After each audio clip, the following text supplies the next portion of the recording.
How's it going, everyone? I'm coming at you with another episode of Psychopaths. Today, I've made it out of my home state of Wisconsin and I am in Ironton, Missouri. I have a very special guest. It's my first repeat guest, and it's none other than Mr. Andy Heck. I'm here. My partner on Ace Bike Media. So we're gonna be riding Shepherd Mountain. It's over there. It's that mountain right there, and it has a wild history. In May of 2021, I took a trip down to Ironton, Missouri for round one of the Big Mountain Enduro Series. It was a new location, only open for a few weeks, and I had no idea what to expect out of it. But I do know that every single racer was completely shocked when we got out for practice. The terrain was wild, and I couldn't believe I was still in the Midwest. It was by far the most rocks I've ever ridden. What I didn't realize was the history of Ironton and Shepherd Mountain. Shepherd might be the only downhill park in the country that can say it was a battlefield. Not for man versus body and bike, an actual battlefield during the American Civil War. And now we get to ride bicycles on it like nothing ever happened. If I'm wrong and there's other downhill parks with a similar story, you better drop them in the comments so I can go there next. But until then, join Andy and I in this video as we return to Shepherd Mountain to explore the trails further, learn about the Battle of Pilot Knob, and how it should have been a crushing defeat for the Union, but would end up being an embarrassing disaster for the Confederate Army. And then later in the video, we check out America's smallest national park, and a few really interesting facts I dug up about it. Look at that hair. Doesn't that long hair just make you look so ruggedly handsome? Yeah, that guy, but... It's the hair, right? Yeah. It doesn't work the same for you.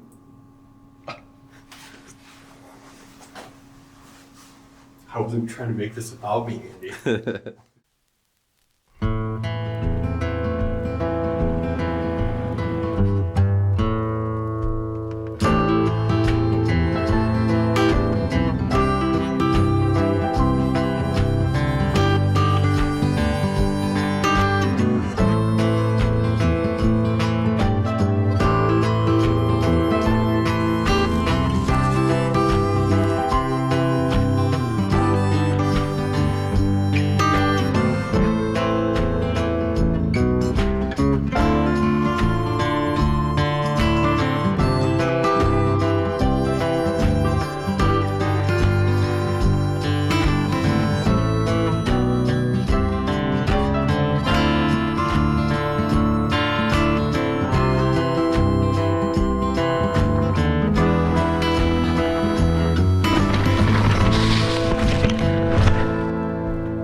At the top, under the Mineshaft Cannonball sign, we still got this 3-year-old Ace Bike Media sticker that looks brand new.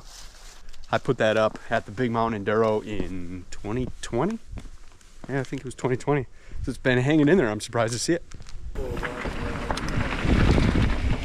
Yeah.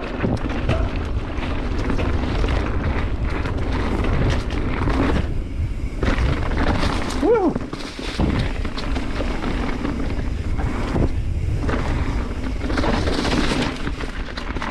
Leaf surfing. Whoa, squirrel.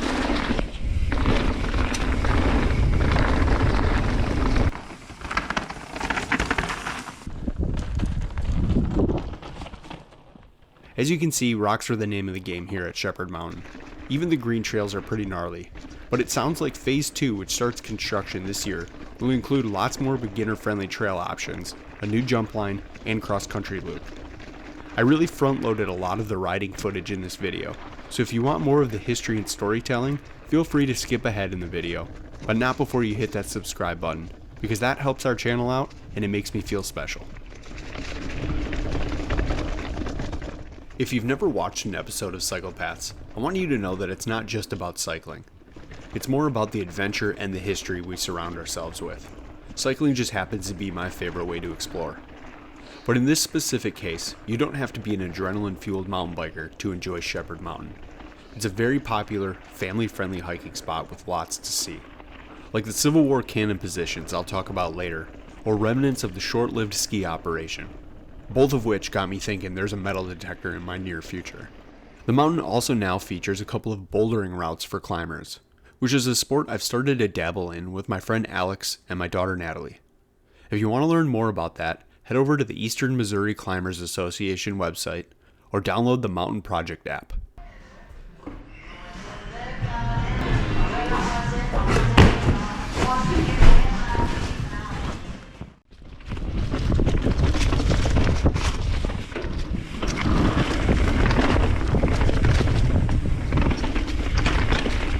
Heard that.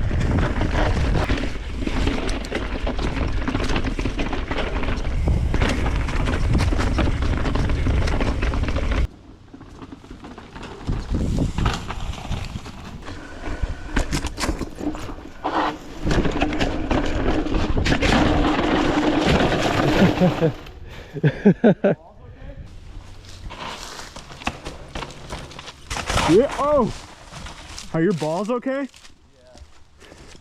Got a wedgie? No, I just caught my pants.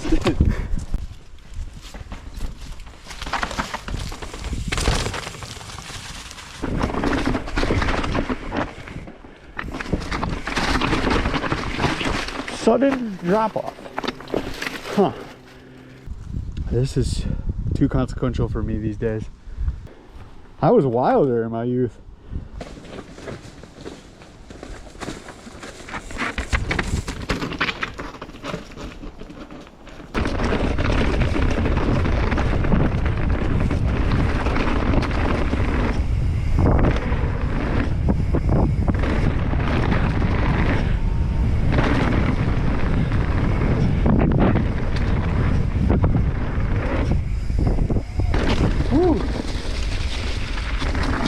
Whoa!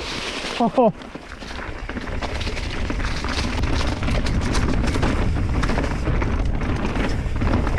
I don't know where the trail goes. Here it is.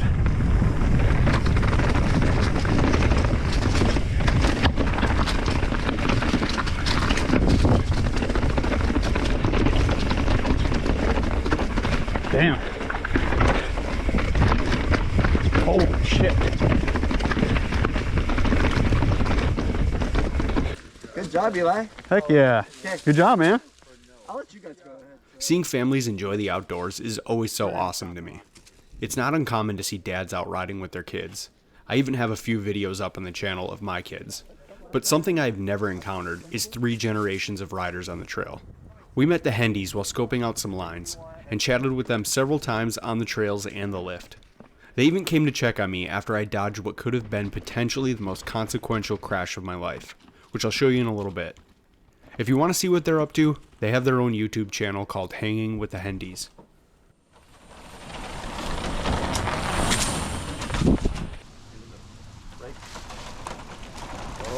Yeah. Nice.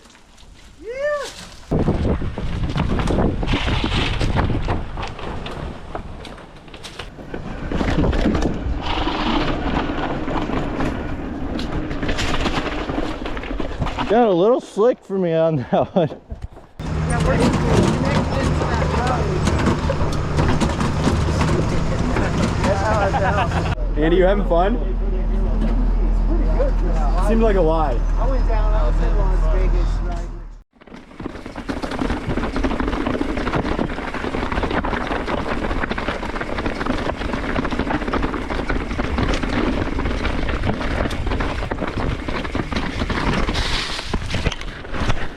There it was.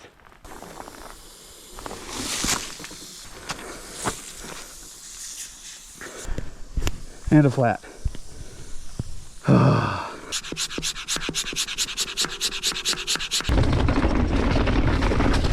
feel like I have a flat again. John is down for the count, but he's with us in spirit during this tire repair. My spirit animal, John Skoke. Let's get some bacon in there. Oh, did I go too far? This trip was actually the first time I had stayed in Andy's van. The nights were a little bit cold, but we got a decent campsite and firewood was cheap. It was a way more chill way of road tripping than getting a couple hotel rooms. If you want to see more of Andy's van, you can check out some van videos up on our channel. Andy, what's your favorite spot on here that you went to? These are only the spots I've been to in the van. No, I know, but what was the best spot with the van? Honestly, it might be like a toss-up between Marquette and Arkansas. Been to one of those. Gotta get down to Arkansas. Good night, Andy. Good night, dude. In the morning, I was stoked to reignite the fire and get some warmth. Unfortunately for us, we'd missed the warm front by about 2 days, and the morning temps were now in the 30s. But we headed out early to grab some breakfast, and then over to Fort Davidson to check out the battlefield and museum. And then we'd head north to St. Louis, but make a stop at Steelville Bike Park, which I have a video up on the channel already if you want to check that out. The Battle of Pilot Knob, also known as the Battle of Fort Davidson, occurred on September 27, 1864, during the American Civil War. It was a significant engagement in the Trans-Mississippi Theater, where Confederate forces sought to capture Fort Davidson, located here in Ironton. Confederate Major General Sterling Price, who also happened to be the 11th governor of Missouri, led a large force of around 12,000 men, part of his Missouri expedition to capture St. Louis and influence the 1864 presidential election. Fort Davidson was defended by a small Union garrison, commanded by Brigadier General Thomas Ewing Jr., comprising of around 1,500 men. That's right, 1,500 Union soldiers versus 12,000 Confederates. I'd call that an uphill battle. Despite being significantly outnumbered, Ewing was determined to hold the fort and delay Price's advance. The Confederate forces launched a series of attacks on Fort Davidson, attempting to breach its defenses, and even used Shepherd Mountain to position cannons to fire down upon the fort. Despite all this, Union soldiers put up a fierce resistance, inflicting heavy casualties on the Confederate ranks. To be fair to the Confederates, I'm tired just riding bikes on Shepherd Mountain. I can't imagine having to fight a war after pushing a couple cannons up it. Realizing that his men were suffering unsustainable losses and the fort's fall was inevitable, Ewing made the decision to evacuate under the cover of darkness. During the night, the Union forces quietly slipped away, leaving the fort to the Confederates, but not before blowing up the munitions bunker. While the Confederates achieved their immediate objective of capturing Fort Davidson, the battle had cost them dearly in terms of casualties and time. Union losses were 213, and Confederate estimates were between 800 and 1,000. Ultimately, Price's Missouri expedition ended in failure, dealing a blow to Confederate hopes in the region and contributing to the Union's overall war effort. Kind of looks like a Nerf football. Play 500 with that thing. We should have rode our bikes in here. You see these rollers? They do look pretty good. They look a lot better than some of the pump tracks. Dang. We're talking executions. The only thing I want to execute is a solid rundown cannonball. Good luck.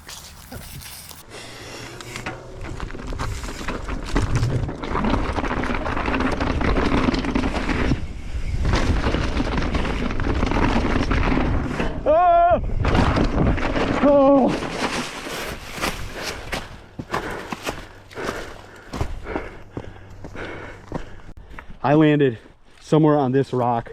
I think I just barely cleared this one. I may have landed in here. Somehow, through the power of the Lord, I just bounced, stayed on my bike. But man, that could have been extremely bad. This rubber right here, you might have gone bam and the thing spun over. Dude, and I somehow didn't clip my front wheel on this rock, which You is might an even ender. bounced from I think I bounced the whole thing. I mean, you're braking right there all the way. You can see a... Yeah. Yeah, I was going straight into this stuff. Bro, that could have been bad. Yeah. All right. Thanks for checking on me, man. Yeah, no worries. Dude. Let's see here. Which commanding officer had the worst name? Is it Major General John S. Marmaduke or Colonel Archibald Dobin? Sterling Price is a pretty good name. Sterling Price is a solid one, man. I hope he got promoted after this. Oh, he's a Confederate. Never mind. No. Nope. Take it back. You traitor. Make sure you stop by the Battle of Pilot Knob Visitor Center and Museum, which is only about 100 yards from the battlefield. Andy and I both agreed that it was top notch and had some really cool artifacts. It's open Friday through Sunday, and they do offer free guided tours if you're interested. 69 caliber bullets. Nice.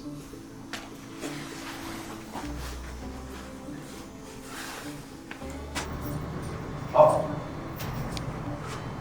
34 star flag.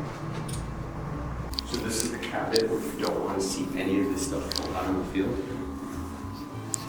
We have here an assortment of bone saws.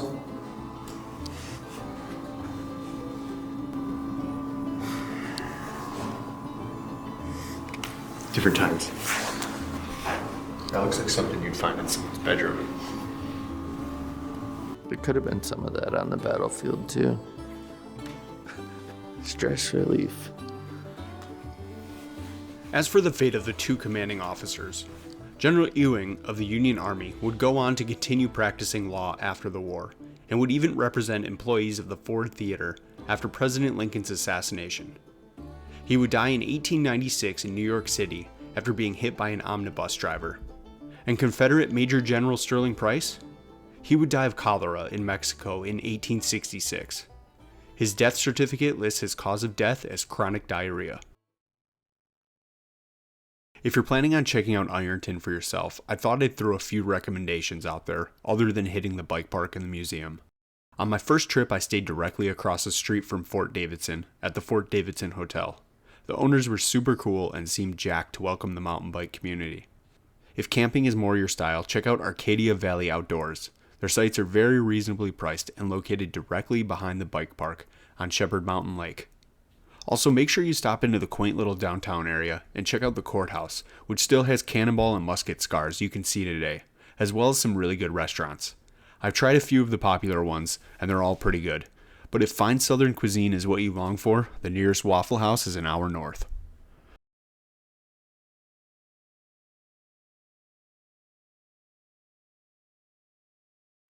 Gateway Arch National Park, formerly known as the Jefferson National Expansion Memorial, is located in downtown St. Louis, and is the United States' smallest national park. The park itself is centered around the iconic Gateway Arch, a symbol of westward expansion of the United States. Unfortunately, my shots aren't amazing because it's dark and GoPro ain't great in low light, and it was cold. I also just wanted to take in the beauty of the arch. This 630-foot stainless steel structure is something you have to experience for yourself. It truly is a marvel of construction, and it's incredible that you can just walk up and touch it. For less than $20, you can actually take a weird elevator to the top, which is something I did when I was a teenager, and it was the first time in my life I actually realized I wasn't as afraid of heights as I had thought. While doing some research, I discovered the old St. Louis Courthouse, which is within the National Park territory, is where Dred Scott would bring his famous case for freedom to the state of Missouri and eventually the Supreme Court. The decision to rule against his freedom and the rights of Black Americans under the Constitution is to this day considered the worst ruling in Supreme Court history, and directly played a part in the division that would soon become the American Civil War. Another interesting little fact is that US presidents are forbidden from going to the top of the arch. The design poses too many security risks, and the Secret Service won't allow it. The only exception is President Eisenhower, who is only allowed access because he's the one who commissioned the arch's construction.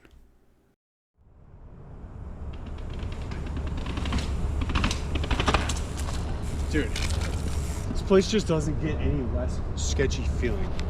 Why was it sketchier up there? Kinda, yeah.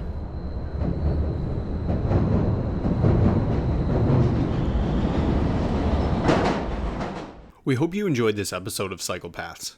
This trip was short, but the riding we did was cool and the history was everywhere. Like I said earlier, make sure you like and subscribe. This series isn't the easiest for us to produce, so your support means a lot. If you have any thoughts or suggestions, let us know in the comments. We love hearing from you guys. Thanks for watching, and we'll see you next time.